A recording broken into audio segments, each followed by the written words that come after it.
स्तुति हो।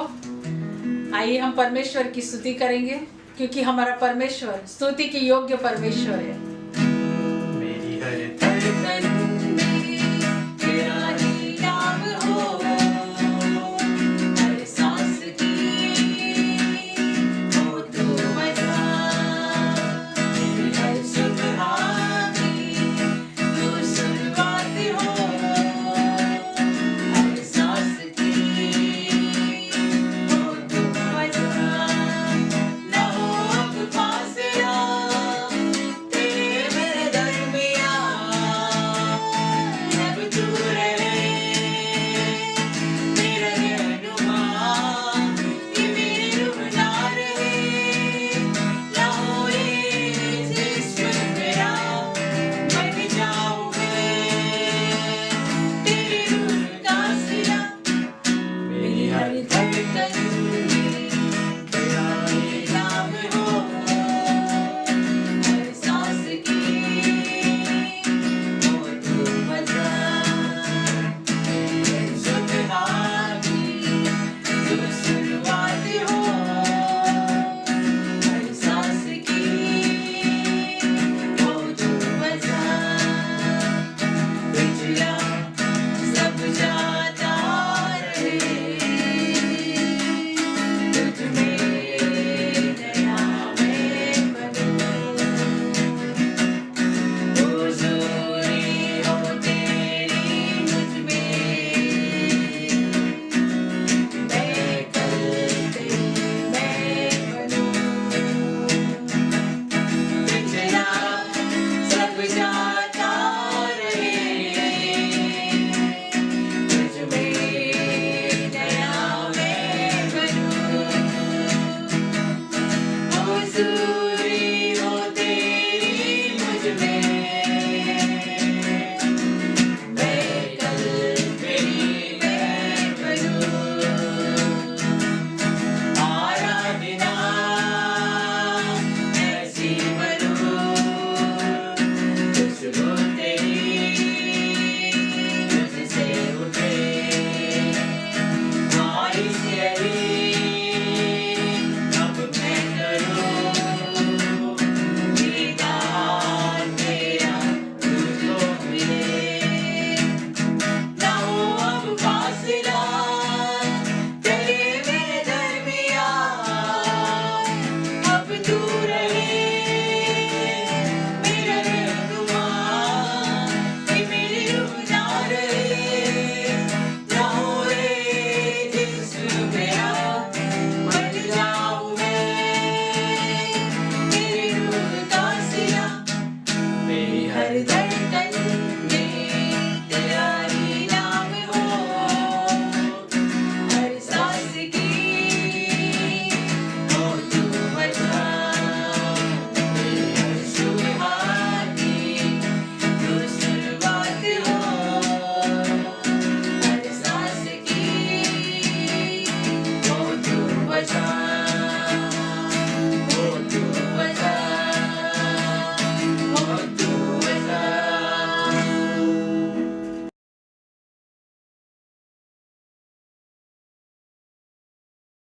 Praise the Lord. प्रभु का धन्यवाद हो कि एक बार फिर से हम क्रिएशन ऑफ मैन के पार्ट 3 में आ चुके। मेरे प्रियो, मुझे बहुत खुशी है कि आप लोगों ने इस वचन को सराहा है और मुझे ख्याति है कि आप कुछ नया और कुछ भेद और सीक्रेट और रेवलेशन को इस वचन के माध्यम से आप सुन रहे हैं। प्रभु का धन्यवाद हो कि एक बार फिर से हम लोग आए। मेरे प्रियो, लास्ट पार्ट में मैंने बताया था कि ईडन गार्डन, जो परमेश्वर ने अदन का बाग जो बनाया था, वो बाग कुछ और नहीं लेकिन मनुष्य जाति के लिए एक प्रकार से इनक्यूबेटर के समान था। एक स्टेप हम लोग और आज आगे बढ़ेंगे और यहाँ पर देखेंगे। आज मैं और फिर से आपको इस विषय में बताना चाहता हूँ कि ये प्लेस ये क्या था वास्तव में। तो ये एक ऐसा प्लेस है जहाँ परमेश्वर की महिमा लगातार कंटिन्यू उस गार्डन पे होती थी। A place of continually presence of God. परमेश्वर की उपस्थिति इस बाग में हमेशा बनी रहती थी। मेरे प्रियो, इस गार्डन के विषय में यदि हम कुछ सीखते हैं तो इस गार्डन के वातावरण से हम लोग महत्वपूर्ण चीज कुछ सीखते हैं तो ये है कि मनुष्य परमेश्वर की उपस्थिति में लगातार बना रहे। ये परमेश्वर की चाहत है और हमारी भी चाहत ये होनी चाहिए कि प्रभु की उपस्थिति में मैं और आप बने रहें।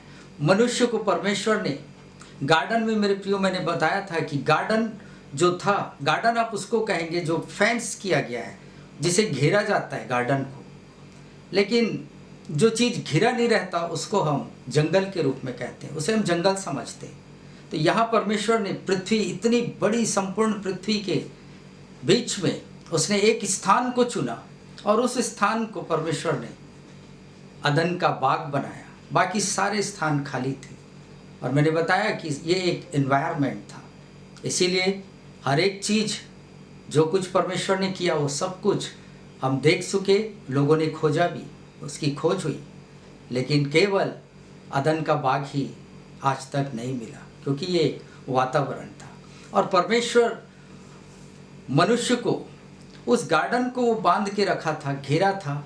लेकिन गुड न्यूज़ ये है कि आदम, मनुष्य जाति का पहला व्यक्ति जिसका नाम आदम, वो आदम बंधा हुआ नहीं था। मीन्स यहाँ कुछ भेद है जो परमेश्वर इस रूप से गार्डन को बांध के रखा था, लेकिन आदम को उसने स्वतंत्र रखा था। परमेश्वर, मेरे प्रियो, ये कभी नहीं चाहता था कि आदम को उस गार्डन से बाहर निकाले।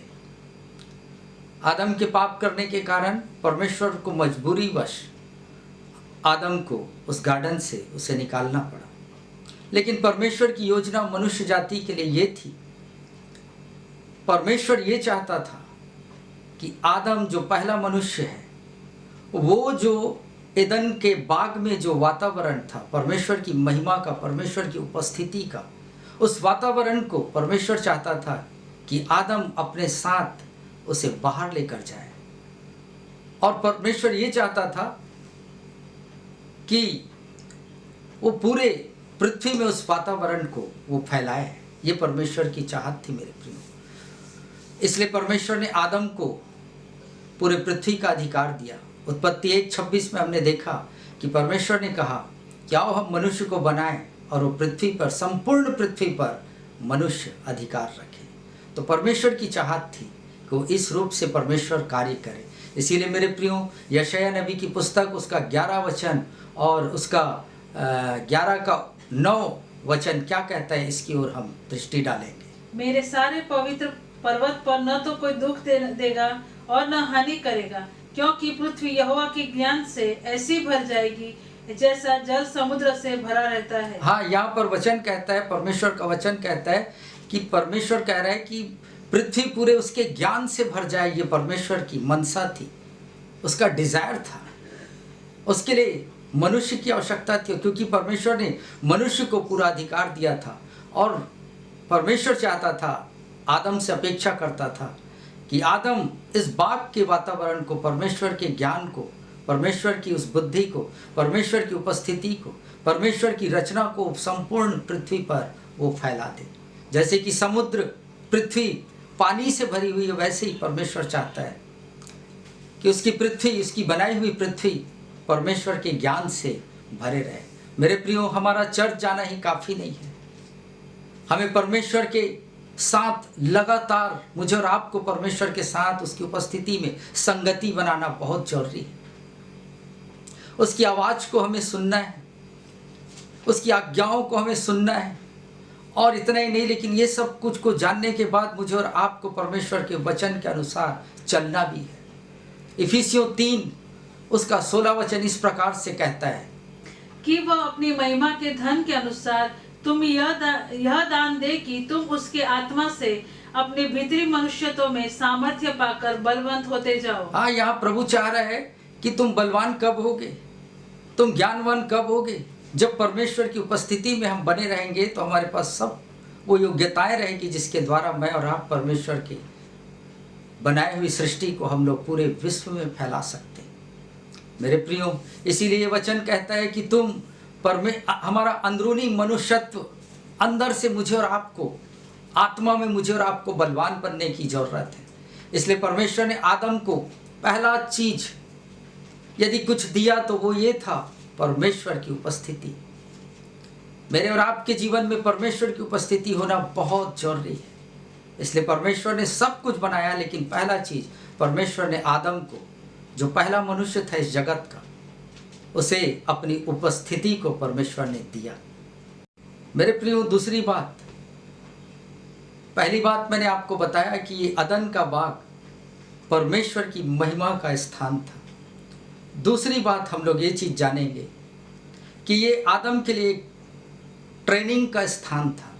परमेश्वर चाहता था कि आदम इस बाग में रहकर ट्रेनिंग ले, ए प्लेस ऑफ ट्रेनिंग।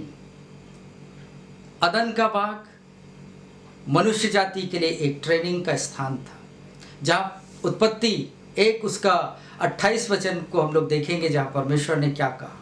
और परमेश्वर ने उनको आशीष दी और उनसे कहा, फूलो फलो और पृथ्वी में भर जाओ और उसको अपने वश में कर लो और समुद्र की मछलियों तथा आकाश के पक्षियों और पृथ्वी पर रेंगने वाले सब जंतुओं पर अधिकार रखे।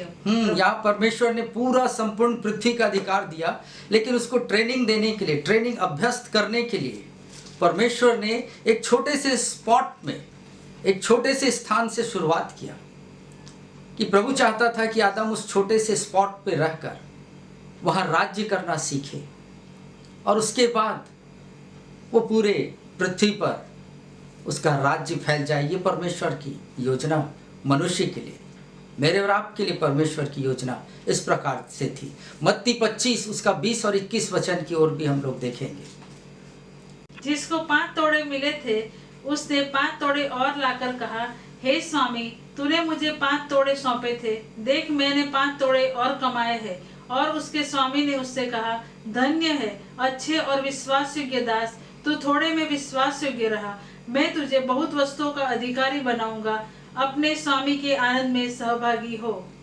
यहाँ पर मेरे प्रियो, यीशु मसीह एक दृष्टांत दे रहा है, दृष्टांत में कह रहा है, एक स्टोरी है, और वहाँ पर वो कह रहा है कि एक स्वामी था। वो स्वामी परदेश जाने से पहले वो अपने सेवकों को, अपने सर्वेंट्स लोगों को उसने कुछ तोड़े दिए। एक को 5 तोड़े दिए, एक को 3 दिए और एक को 1 दिए। और उसका स्वामी चले गया, और वापस आने के बाद उसने हिसाब मांगा कि तुमने जो मैंने तुम्हें दिया था उसका उपयोग तुमने कैसा किया। जिसे 5 मिला था वो व्यक्ति कहने लगा, देख स्वामी, तूने मुझे 5 दिया था और मैं उसे 10 बनाया। परमेश्वर खुश हुआ और उसको आशीष दिया और कहा कि तू विश्वास योग्य है, तुझे और दिया जाएगा। जिसे 3 दिया था उसने भी 6 किया, उसे भी परमेश्वर ने आशीष दी और कहा तुझे और दिया जाएगा। लेकिन एक व्यक्ति था जिसे उससे 1 दिया था, उसने उस 1 को छुपा कर रखा था। मेरे प्रियो, यहाँ परमेश्वर मुझे और आपको ये बात सिखाना चाहता है कि परमेश्वर मुझे और आपको उतना नहीं देगा जितना कि हम संभाल ना सकें। परमेश्वर को मालूम था कि जिसे मैं 5 दे रहा हूँ ये संभालने के योग्य है। जिसे 3 दिया उसे भी मालूम था कि ये संभालने के योग्य है। उसकी कैपेसिटी को जानते हुए उसने वो तोड़े को दिया। मेरे प्रियो, हम परमेश्वर से एक ही बार में हम सब कुछ पाना चाहते हैं। आज हम प्रभु के पास आते हैं और कहते हैं, प्रभु मुझे गाड़ी दे, बंगला दे, नौकरी दे, अच्छी पत्नी दे, अच्छे बाल बच्चे दे, मेरा बिजनेस को फलवंत कर, ये कर वो कर। एक ही टाइम में मैं और आप परमेश्वर से हम लोग सब कुछ मांगना चाहते हैं। लेकिन प्रियो, मैं आपको बताना चाहता हूँ कि एक ही टाइम में जो हम सब कुछ परमेश्वर की ओर से पाने की अगर कोशिश करते हैं, यदि आप उसको संभालने के योग्य नहीं हैं, तो जो कुछ आपने पाया है वो चीज़ें आपको अयोग्य घोषित कर देगी। मैं ऐसे कई स्थानों में जाता हूँ, कई लोगों से मिलता हूँ।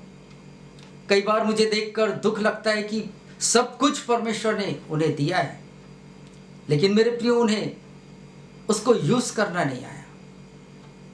इसलिए मेरे प्रियो, मैं और आप परमेश्वर से हम एक ही समय में सारी चीज़ों को हम ना मांगें। परमेश्वर चाहता है कि हम सीखें, जो कुछ वो थोड़ा दिया है उसको हम लेकर हम उसको और मल्टीप्लाई करने की कोशिश करें। हम जानते हैं कि जितने भी जगत में जो बड़े बड़े नामी गिरामी श्रीमंत लोग जो थे, वो छोटे छोटे से रूप से अपना सब कुछ स्टार्ट किए, लेकिन दुख की बात यह है कि जब हम प्रभु में आते हैं तो अधिकांश मनुष्य ये चाहता है कि एक ही समय में आज ही मैं परमेश्वर से सब कुछ पा लूं। मेरे प्रियो, परमेश्वर कहता है तुझे सब कुछ मिलेगा, लेकिन अभी नहीं, क्योंकि तेरा कैरेक्टर और एक्सपीरियंस डेवलप नहीं हुआ है। मेरे प्रियो, परमेश्वर हमारा परमेश्वर ही नहीं, लेकिन वो पिता है। उसके पास जो कुछ है वो आपके और मेरे लिए ही है। वो सब कुछ मुझे और आपको देना चाहता है, लेकिन वो मेरे और आपके जीवन में ये देखता है कि मेरा कैरेक्टर और एक्सपीरियंस मेरे पास नहीं है, इसलिए प्रभु नहीं देता। आप ये ना सोचें कि आप पापी हैं इसलिए नहीं मिल रहा है, लेकिन मेरे और आपके जीवन में परमेश्वर उस कैरेक्टर को और उस एक्सपीरियंस को देखना चाहता है कि वो हमारा डेवलप हुआ है कि नहीं। तो जो आपने पाया है वह आपको अयोग्य घोषित कर देगा मेरे प्रियो।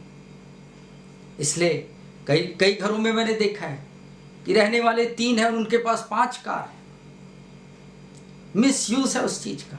और परमेश्वर कभी नहीं चाहता कि जो कुछ वो आपको और मुझको देता है, वो परमेश्वर चाहता है उसका मैं और आप सही उपयोग करें। इसलिए परमेश्वर आदम को तैयार करने के लिए अदन के बाग में उसे रखा कि उसकी वैल्यू को जाने, अपने कैरेक्टर को और अपने एक्सपीरियंस को वो डेवलप करे। अधिकार जो परमेश्वर ने उसको पूरे पृथ्वी पर अधिकार रखने के लिए दिया था, वो थोड़े से रूप में दिया था, और चाहता था प्रभु कि एक आने वाले समय में आदम का राज्य पूरे पृथ्वी पर फैल जाए। मेरे प्रियो, हम देखते हैं कि आदम को जो अधिकार मिला था, आदम उस अधिकार को संभाल नहीं पाया। मेरे प्रियो, जरा सोचिए कि पूरी पृथ्वी में परमेश्वर ने एक थोड़े से छोटे से स्थान को अदन का बाग बनाया था। यदि आदम उसको नहीं संभाल पाया तो जरा सोचिए कि यदि पूरे पृथ्वी को बाग बनाकर आदम को दे दिया गया होता था तो उसकी दशा क्या होती थी, स्थिति क्या होती थी। इसलिए मेरे प्रियो, परमेश्वर जगत के पहले मनुष्य को भी पूरा नहीं लेकिन एक थोड़ा अंश देकर ट्रेनिंग के रूप में उसको रखा कि तू शासन करना सीख, तू अधिकार रखना सीख। इसीलिए परमेश्वर का वचन कहता है यदि तुम थोड़े में विश्वास योग्य हो तो परमेश्वर प्रतिज्ञा करता है कि तुम्हें बहुत दिया जाएगा। मेरे प्रियो, आज के दिन मैं आपको ये कहना चाहता हूँ कि आपके पास जो कुछ है उसमें आप और मैं विश्वास योग्य परमेश्वर की दृष्टि में हो। परमेश्वर ऑटोमेटिकली, यदि हम उसके प्रति ईमानदार हैं तो परमेश्वर मेरे और आपकी सेवकाई को बढ़ाएगा। वो चाहता है कि हम बढ़ें। इसीलिए जरा कल्पना करिए मेरे प्रियो, यदि आदम को पूरा बाग दे दिया गया होता तो वो क्या कर देता। इसलिए परमेश्वर चाहता है कि जो कुछ वो दिया है उस पे ही हम उसको बढ़ाने की कोशिश करें। परमेश्वर हमको और बहुतायत से और भी आशीषों को देते जाएगा। इसलिए मेरे प्रियो, एक ही समय में सब कुछ मिलना हमारे लिए शायद खतरनाक साबित हो सकता है। इसलिए जो कुछ परमेश्वर ने मुझे और आपको दिया है उसमें मैं और आप विश्वास योग्य रहें। परमेश्वर सिर्फ हमें ऊपर उठाना नहीं चाहता। हम परमेश्वर से प्रार्थना करते हैं कि प्रभु मुझे ऊपर उठा, मुझे बढ़ा। लेकिन मेरे प्रियो, मैंने आपको कहा कि परमेश्वर मुझे और आपको उठाना नहीं चाहता, बढ़ाना नहीं चाहता, लेकिन वो योग्य बनाना चाहता है, ताकि मैं और आप जब योग्य होंगे तो ऑटोमेटिकली हम लोग ऊपर बढ़ेंगे। और परमेश्वर का सिद्धांत कुछ अलग है और हमारा मांग कुछ अलग है। आप जो मांगते हैं वो कोई गुनाह नहीं है, लेकिन हमें समझना है कि परमेश्वर हमें उतना ही देगा जितना हम संभाल सकते हैं। इसलिए मेरे प्रियो, हम परमेश्वर से ये ना कहें कि प्रभु मुझे तू बढ़ा, या प्रश्न ना करें कि प्रभु तू मुझे कब बढ़ाएगा, तू मुझे कब उठाएगा ऊपर। लेकिन मेरे प्रियो, हम परमेश्वर से यदि कुछ कहें तो ये कहें कि lord I am ready for promotion. प्रभु जी, मैं उन्नति पाने के अब योग्य बन गया हूँ, मुझे तू अब ऊपर उठा। ऑटोमेटिकली मेरे प्रियो, जिस दशा में भी आप जीवन जी रहे हैं, परमेश्वर आपको निश्चित रूप से ऊपर उठाएगा यदि आप परमेश्वर की दृष्टि में जो कुछ आपके पास है उसका आप यदि सही इस्तेमाल करेंगे और उसको बढ़ाने की कोशिश करेंगे। परमेश्वर आप पर दृष्टि डालेगा। वो कहेगा मैंने इसे थोड़ा दिया, ये उसका डबल किया है, मैं इसे बहुत दूंगा। ये परमेश्वर का सिद्धांत है मेरे प्रियो। आज हर एक इंसान जो इस वीडियो को सुन रहा है, देख रहा है, उसके अंदर एक चाहत है। वो हर एक इंसान चाहता है कि मैं ऊपर और ऊपर दिन ब दिन मैं बढ़ते जाऊं, बढ़ते जाऊं। कोई भी जन ऐसा नहीं चाहता कि मैं नीचे घटूं। यदि आप उसी स्थान में हैं, इसका मतलब मेरे प्रियो परमेश्वर को मैं और आप दोष नहीं लगा सकते। या हमें चाहिए कि हम अपने अंदर झांकें और खुद से हम सवाल करें कि मैं क्यों बढ़ नहीं रहा हूं। यदि आप और मैं बढ़ नहीं रहे मेरे प्रियो, तो ये मेरी और आपकी चूक है। परमेश्वर कहता है मैंने तुझे कुछ ना कुछ दिया है। इस जगत में ऐसा कोई व्यक्ति नहीं है जो खाली हाथ आया है। परमेश्वर के गिफ्ट से भरकर मैं और आप आए मेरे प्रियो। यहाँ कोई भी परमेश्वर इसलिए नहीं भेजा इस जगत में कि कुछ लोग भिखारी बनकर घूमे, कुछ उधारी मांगते हुए घूमे, लेकिन परमेश्वर ने मुझे और आपको चेक करके, परख कर, मेरे अंदर और आपके अंदर काबिलियत को, गिफ्ट को भर कर इस जगत में भेजा है कि मेरे बेटे और बेटी इस पृथ्वी पर अधिकारी रखेंगे। लेकिन आज आप और मैं अपने जीवन को चेक करें कि क्या वास्तव में जो अधिकार परमेश्वर ने मुझे दिया है, क्या मैं उसका वास्तव में अधिकारी हूँ। यदि नहीं है मेरे प्रियो, तो आज भी वक्त है कि हम अपने जीवन को चेक करें और जो कुछ मेरे पास है, आपके पास है, उसको हम बढ़ाने लगे। परमेश्वर ऑटोमेटिकली हमको बढ़ाएगा। बढ़ने का सिद्धांत और कुछ नहीं है। उसके लिए आपको कहीं जाकर ट्रेनिंग लेने की आवश्यकता नहीं। परमेश्वर के प्रति विश्वास योग्य रहिए और जो भी गिफ्ट परमेश्वर ने आपको दिया उसका सही उपयोग करिए। परमेश्वर आपको खुद ब खुद ऑटोमेटिकली उठाते जाएगा। वो कहेगा इस व्यक्ति को देने से लाभ है, क्योंकि मेरे राज्य को फैला रहे हैं। मेरे प्रियो, परमेश्वर चाहता है कि आप एक कंपनी के ही अधिकारी ना रहें। परमेश्वर नहीं चाहता कि आप एक स्कूल के अधिकारी बने। परमेश्वर नहीं चाहता कि आप केवल अपने घर के अधिकारी बने। लेकिन परमेश्वर की चाहत उत्पत्ति 1 उसका 28 में ये है कि परमेश्वर चाहता है कि आप पूरे जगत में अधिकार रखें। परमेश्वर इस वचन के माध्यम से आप सबों को उत्साह दे और आपके जीवन में आशीष दे। आइए हम लोग प्रार्थना करें। प्रभु, धन्यवाद देता हूँ परमेश्वर पिता, इस वचन को आपने मुझे दिया प्रभु, और मैंने अपने भाई और बहनों को प्रभु जो सुन रहे हैं प्रभु, उन्हें मैंने प्रभु जी आपके वचन को दिया है प्रभु।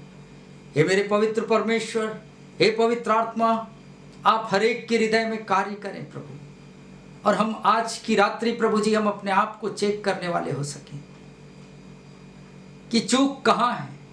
चूक हम जान चुके प्रभु कि आप में नहीं है प्रभु। आप किसी के साथ पक्षपात नहीं करते। आपने इस जगत में हर एक मनुष्य को प्रभु जी स्किल्ड के साथ भर कर भेजा है प्रभु। यदि हम बढ़ नहीं रहे प्रभु जी, तो यह हमारी अपनी गलती प्रभु। जो आप दिए हैं, आप चाहते हैं प्रभु कि हम इसको निखारें प्रभु जी। जितने लोग जो सुन रहे पिता, उन सबों पर अनुग्रह करना प्रभु, कि आज का ये वचन को सुनकर प्रभु जी वो प्रभु अपने जीवन में बढ़ने पाए प्रभु। हे पवित्र आत्मा, हर एक के आत्मिक आंखों को खोलिए प्रभु, ताकि हम जाने कि आप आपके सिद्धांत के अनुसार जीने वाले हो सके प्रभु। आप हमें उतना कभी नहीं देंगे जो हम संभाल नहीं पाए, लेकिन आप उतना ही हमें देते हैं कि हम उसे संभाल सकें, क्योंकि आप नहीं चाहते प्रभु कि जो बहुतायत से हमारे पास एक ही समय में सब कुछ जब हमें मिल जाता है प्रभु, वो सारी चीज़ें हमें अयोग्य घोषित करती प्रभु। प्रभु जी, मैं और हमारे सुनने वाले भाई और बहन अयोग्य नहीं होंगे प्रभु, लेकिन आज से प्रभु जी जो कुछ भी प्रभु टैलेंट जो आपने उन्हें दिया है प्रभु, उसका वो भरपूरी के साथ प्रभु इस्तेमाल करेंगे। और आने वाले दिनों में प्रभु आप उन्हें प्रभु जी संपूर्ण पृथ्वी के अधिकारी बनाएंगे प्रभु। धन्यवाद देते हैं प्रभु आपकी बड़ी योजना के लिए प्रभु। आपने आदम को प्रभु जी इस प्रभु गार्डन में एक ट्रेनिंग का स्थान के अनुसार प्रभु से स्थान पर रखा कि वहाँ वो सीखे प्रभु। प्रभु जी वैसे ही आज हम भी हैं परमेश्वर पिता। आदम ने जो चूक किया प्रभु जी, आपकी आज्ञाओं को नहीं माना और प्रभु आपसे सीख नहीं पाया, लेकिन प्रभु आपने हमें मौका दिया है प्रभु कि हम सीखें, आपकी उपस्थिति में रहें और आप हमें सिखाएं और हम उससे सीख कर प्रभु जो आपकी योजना है उसे हम पूरा कर सकें। धन्यवाद देता हूं प्रभु, इस वचन का पूरा महिमा प्रभु यीशु केवल और केवल मैं आपको देता हूँ, क्योंकि आप ही इसके योग्य हैं। यीशु के नाम से हर एक सुनने वालों के लिए यीशु के नाम से आशीष मांगता हूँ, आमीन। प्रभु आप सबों को आशीष दे।